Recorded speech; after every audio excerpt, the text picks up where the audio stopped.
Before the world was reshaped by steam engines and spinning jennies, before the clangor of factories filled the air, life moved at a slower, quieter pace. This was the world before machines, a world defined by the rhythm of the seasons, the labor of hands, and the enduring fabric of community. In the hills and glens of rural Scotland, as in much of Europe, small settlements dotted the landscape. Families lived close together, often forming tight-knit communities where everyone knew each other's names and stories. Travel was rare and difficult. Roads were rough and often impassable, so most people spent their lives within a few miles of where they were born. Life in these pre-industrial societies was governed by the land. Agriculture shaped not only the economy, but also the daily existence of nearly everyone. Fields, pastures, and gardens demanded constant attention, and most productive tasks, from planting to harvest, were performed by family units. Self-sufficiency was more than a virtue, it was a necessity.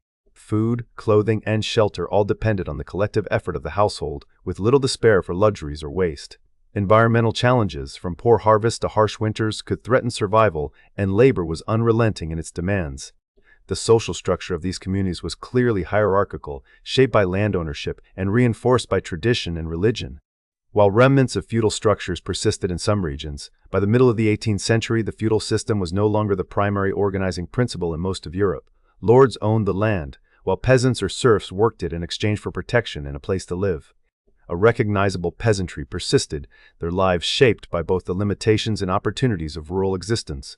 Religion, especially the local parish church, stood at the center of daily life, offering not only spiritual guidance but also a sense of belonging and order. The rhythms of worship and festival marked the passage of time, and the church's influence reached into every corner of the community. In these agrarian societies, gender roles were distinct.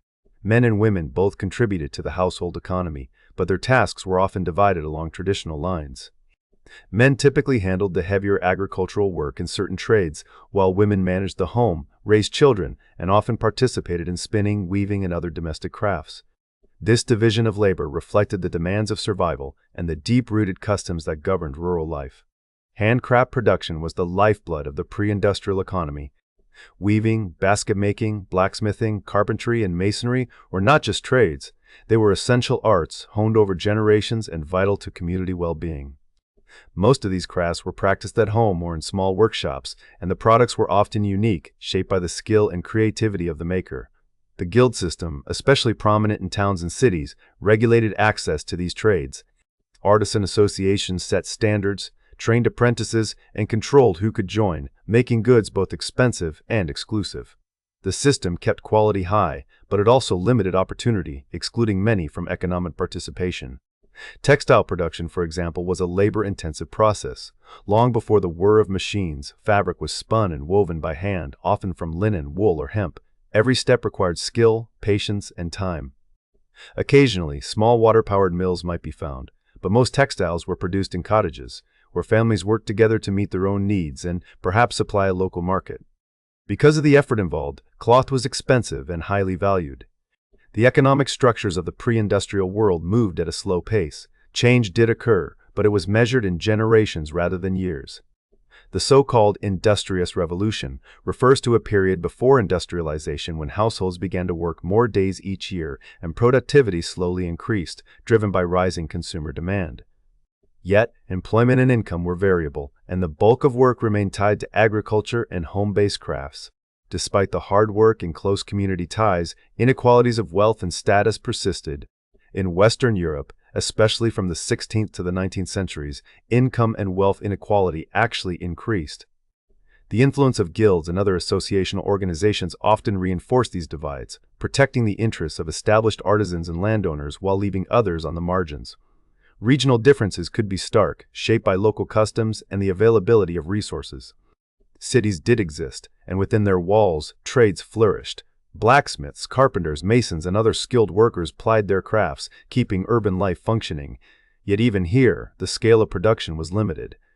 The putting-out system or cottage industry allowed merchants to distribute raw materials to rural households, who would produce finished goods and return them for sale. This method expanded the reach of commerce but remained inefficient by later standards. Medical knowledge was limited, and health was a constant concern. While rural living often meant cleaner air and safer conditions than those found in the crowded cities of the future, the challenges of disease and injury were ever present. Without modern medicine, communities relied on tradition, herbal remedies, and the support of neighbors to weather illness and misfortune. This was the world before the machines, a world shaped by the land, bound by tradition, and sustained by the skill of hands. Its pace was slow, its structures enduring, and its people resilient. Yet, beneath the surface, change was beginning to stir, setting the stage for a revolution that would transform every aspect of life. Change, when it comes, is rarely subtle. In the decades that swept across Britain from the mid-18th century onward, the world witnessed a transformation so profound it would later be called a revolution.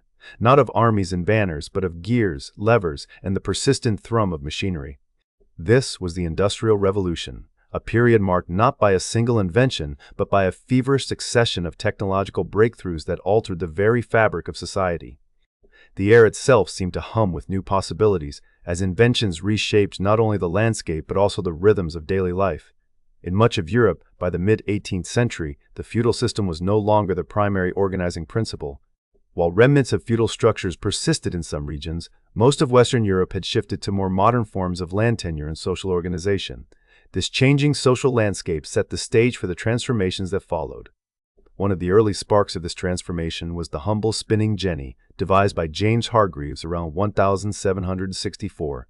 Before its arrival, spinning thread was achingly slow, dependent on the hands and patience of skilled workers. The spinning jenny changed all that with a flash of mechanical ingenuity. It allowed a single worker to operate multiple spindles at once, multiplying output many times over. What once took hours now took minutes, and the production of thread surged. In its wake came the water frame and the spinning mule, each building on the idea that machines could amplify human effort. Together, they propelled the textile industry into a new era. But the true engine of change, both literally and figuratively, was steam.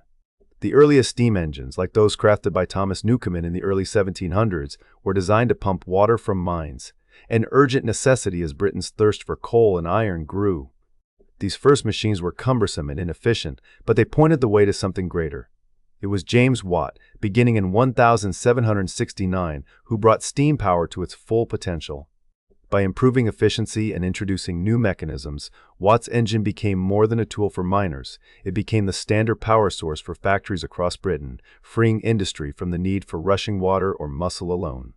The impact of steam power was nothing short of extraordinary. Factories no longer had to cluster by rivers for water mills. They could rise wherever land and labor were available, fed by the insatiable appetite of coal-fired engines.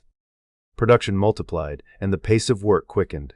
The steam engines found their way not only into the great cotton mills and ironworks, but also into the very heart of cities, powering everything from presses to pumps. The landscape itself began to change, as smokestacks and machine houses became the new landmarks of progress. With the rise of factories came new machines designed to automate tasks that had once been painstakingly manual. In 1784–85, Edmund Cartwright unveiled the power loom, a machine that automated the weaving of cloth. This invention was a marvel in its own right. It mechanized the intricate process of weaving, which had long been the domain of skilled artisans. Now, vast rooms could be filled with looms, all clattering in unison, producing fabric on a scale previously unimaginable. The power loom did more than just increase output. It signaled the migration of textile production from small, home-based workshops to large, centralized factories. The age of the cottage industry was waning, and in its place rose the factory system, with its strict schedules and regimented workforces. Not all the important innovations were confined to textiles. Advances in agriculture played a crucial role as well. The seed drill, along with improved methods of crop rotation and the enclosure movement, helped increase yields and free up labor for the swelling ranks of factory workers. Mechanized agriculture, enabled by new tools and machines, laid the groundwork for both a growing population and an expanding industrial workforce. The relationship between field and factory became a central thread in the story of industrialization. Steam's reach extended far beyond the walls of factories. It was harnessed to drive locomotives and steamships, transforming transportation as profoundly as it had manufacturing. Railways, powered by steam engines, began to knit together towns and cities, carrying raw materials to factories and finished goods to markets. The movement of people and products became faster, cheaper, and more reliable, fueling economic growth and linking distant regions as never before. The age of canal boats and horse-drawn wagons was giving way to the era of the locomotive, with its promise of speed and connectivity. Innovation, once a slow and uncertain process, now accelerated. The merging of technology with industry became a defining feature of the period, as inventors and entrepreneurs raced to solve problems and seize opportunities. Canals were cut to move coal and iron. New machines like the flying shuttle and stocking frame mechanized ever more tasks, and ironworks grew in scale and sophistication. Each breakthrough seemed to inspire another, creating a cascade of invention that swept through textiles, metallurgy, and transportation alike. The influence of these inventions extended beyond immediate economic gains.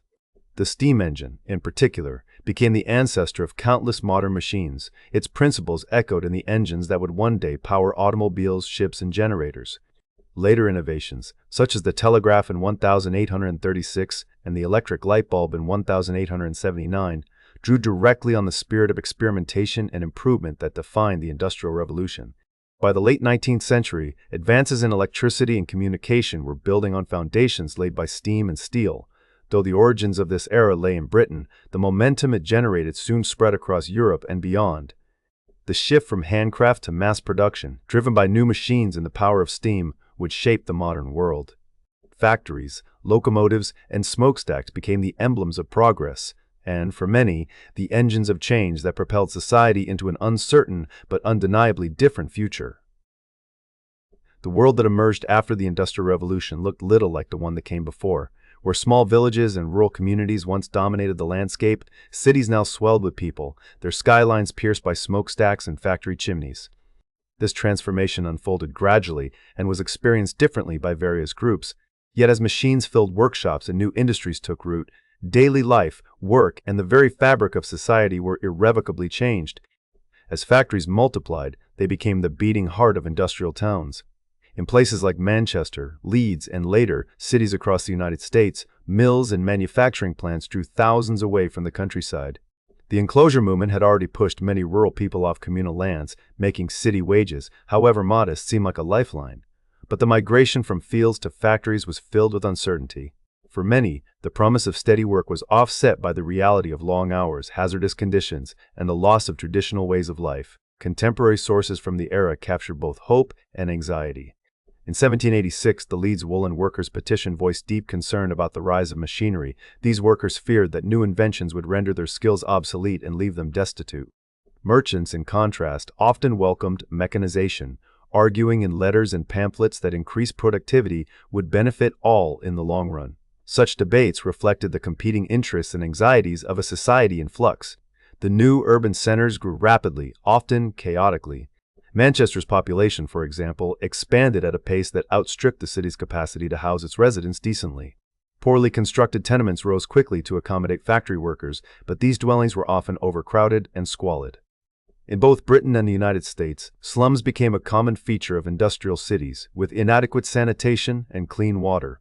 Mass transit lines began to appear, enabling the rise of suburbs for those who could afford to escape the inner-city grime, while poorer families remained trapped by circumstance. The environmental impact of this urban industrial boom was immediate and visible. Pollution from coal-fired factories darkened the skies, and rivers once teeming with life became fouled by industrial waste. In large cities, the air grew thick with soot, and the health consequences were grave. Life expectancy for many urban dwellers fell, sometimes dramatically, as disease and workplace accidents took their toll. Inside the mills and factories, the nature of work itself was transformed. The regimented routines imposed by machines replaced the seasonal rhythms of agricultural life. Workers, men, women, and children alike, labored for long hours, often 12 to 16 a day, with only brief breaks. Factory wages were sometimes higher than what agricultural workers had earned, but the cost was steep, days spent in dangerous, monotonous environments, at the mercy of supervisors and the relentless pace of the machine. Children as young as 6 or 7 could be found tending looms or crawling under machines to clear debris, their small size making them valuable but also vulnerable. Accidents were frequent, and few protections existed for those injured on the job. The social consequences of these changes rippled through families and communities. The traditional extended family, common in rural areas, became less practical as industrial work demanded geographic mobility. Nuclear families, parents and children, became the norm, often living far from relatives. This shift was not merely a matter of logistics. It represented a profound change in how people related to one another and coped with the pressures of daily life. Families were sometimes split apart, with members leaving home in search of work, while others stayed behind, clinging to what remained of the old order. The emergence of new social classes was another hallmark of the age. A distinct working class formed, its members bound together by shared experiences of hardship and toil. Above them rose a new middle class: merchants, managers, and professionals who prospered from industrial growth. This middle class embraced new ideals of self-improvement and respectability, while the working class often found itself struggling for dignity and better conditions. The gap between these groups became a defining feature of industrial society. In response to the hardships of factory life, workers began to organize. Labor unions, once illegal or barely tolerated, started to take shape, giving workers a collective voice. Strikes erupted across industries, sometimes met with violence or harsh reprisals from employers and authorities. Pamphlets circulated, advocating for shorter hours, safer conditions, and fairer wages. In the United States, organizations like the Knights of Labor emerged, representing a broad coalition of workers pressing for reform. The rise of labor movements was mirrored by the growth of socialist ideas, as activists and intellectuals grappled with the inequities of industrial capitalism. Women, too, experienced new opportunities and new burdens. Many found work in factories, especially in textiles, gaining a measure of economic independence, but often at great personal cost. The long hours and low pay left little time or energy for family life, and the workplace itself could be harsh and demeaning. Children, meanwhile, sacrificed education for wages, though the later rise of schools for the poor began to chip away at this pattern. Industrialization was not without its benefits. Over time, wages for some workers did rise, and the expansion of cities brought new services, entertainment, and the beginnings of modern public health. But for many, especially in the first decades, the negatives loomed large: pollution, squalor, alienation, and exploitation. The Industrial Revolution was, in the words of many who lived through it, a time of both promise and peril, a transformation that offered progress, but not without profound human cost. As society adapted, the legacy of these changes would shape the modern world in ways both visible and unseen. The story of the Industrial Revolution is not confined to the damp hills and crowded cities of Britain, nor to the clatter and gloom of its first factories. Instead, the age of machines sent ripples across the globe, reshaping societies far beyond its point of origin. From the early 19th century onward, the methods and marvels of industrialization began to travel, transforming economies and redrawing the very contours of global power, trade, and daily life. It began, as so many revolutions do, with imitation and adaptation. Britain's technological advances, spinning frames, steam engines, and mechanized looms became the envy of other nations. Even as British laws tried to keep these secrets at home, the flow of knowledge could not be contained. On the European continent, industrialization took root first in Belgium, then in Germany and France, with each nation adapting British methods to local circumstances. Across the Atlantic, the United States proved especially fertile ground for industrial ideas. Samuel Slater, sometimes called the father of the American Industrial Revolution, famously brought British textile technology to New England, setting in motion a chain of events that would turn the young republic into a powerhouse of factories and mechanized agriculture. As new machines replaced handwork, nations everywhere saw surges in both population and economic output, marking a profound shift in the human story. This spread was neither uniform nor inevitable. Some regions embraced industrial methods quickly, while others lagged behind or resisted altogether. Yet by the early 20th century, the transformation was unmistakable. By 1913, countries like Britain, the United States, Belgium, and Germany had become the world's leading producers of coal and iron ore, the raw materials that powered the engines of progress. Their cities grew ever larger, their industries more complex, and their influence stretched across continents. The effects of this industrial web extended far beyond the borders of the nations that first embraced the new order. As factories multiplied and output soared, global trade underwent a revolution of its own. Mechanized production meant goods could be manufactured in unprecedented quantities, driving down costs and opening up markets that had once seemed impossibly distant. Railways and steamships, themselves products of industrial ingenuity, stitched together new trade routes, creating an interconnected world economy. Cotton from the American South, tea from India, rubber from Southeast Asia. These and countless other commodities moved across oceans in ever greater volumes, feeding the hungry machines of industry and the appetites of an expanding consumer class. But the new age was not simply a story of prosperity and abundance. Alongside the marvels of innovation came the entanglements of exploitation and inequality. The Industrial Revolution created new opportunities for some, but also deepened divisions between nations and within societies. Empires expanded as industrial powers sought raw materials and markets for their goods, reshaping global power structures in ways that would define geopolitics for generations. Technology enabled a new kind of imperialism, one based not just on conquest but on the control of resources and labor. As a result, the fates of distant lands became tied to the rhythms of factory production in Europe and America, often with little regard for the well-being of those whose resources were extracted or whose labor was exploited. Cultural and social consequences followed swiftly. Industrialization altered patterns of labor and family life, not only in the West but in regions drawn into the orbit of global trade. The shift to machine-based work upended traditional ways of living and working, while the rise of new social classes, an urban working class, a powerful middle class, set the stage for political movements and social struggles that would shape the modern age. Labor movements gained momentum in industrialized regions as workers organized and demanded better conditions, while the scientific spirit that fueled technological change spread into new fields of inquiry, encouraging innovation around the world. The legacy of industrialization, however, is deeply ambivalent. On one hand, it brought significant advances, dramatic increases in production efficiency, unprecedented economic growth, and a flowering of invention that touched every aspect of life. Cities grew, populations increased, and new ideas of progress and possibility took root. The global economy became increasingly interconnected, laying the groundwork for the rise of multinational corporations and the complex trade networks that define the present. Yet the costs of this transformation have been profound and enduring. Environmental damage, new forms of air and water pollution, the depletion of natural resources emerged as byproducts of industrial growth. These challenges did not remain local. Over time, the cumulative effects on atmosphere and climate have become matters of global concern. The promise of industrialization as a path to prosperity has often been compromised by persistent poverty, unemployment, and deepening income disparities, especially in regions where the benefits of growth have been unevenly shared. Hazardous working conditions and reduced professional autonomy have frequently accompanied the drive for greater efficiency and profit. For emerging nations, industrialization remains both an aspiration and a dilemma.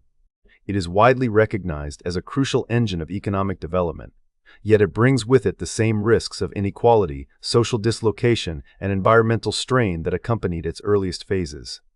The world continues to grapple with the legacy of industrial capitalism, its triumphs, its injustices, and its unfinished business. In tracing the ripples of the Industrial Revolution, we see the outlines of our own world, a planet knit together by trade, shaped by technological advances, and haunted by the tensions between progress and its price. The revolution that began with whirring machines in British mills has become a story without end, its consequences still unfolding in every corner of the globe.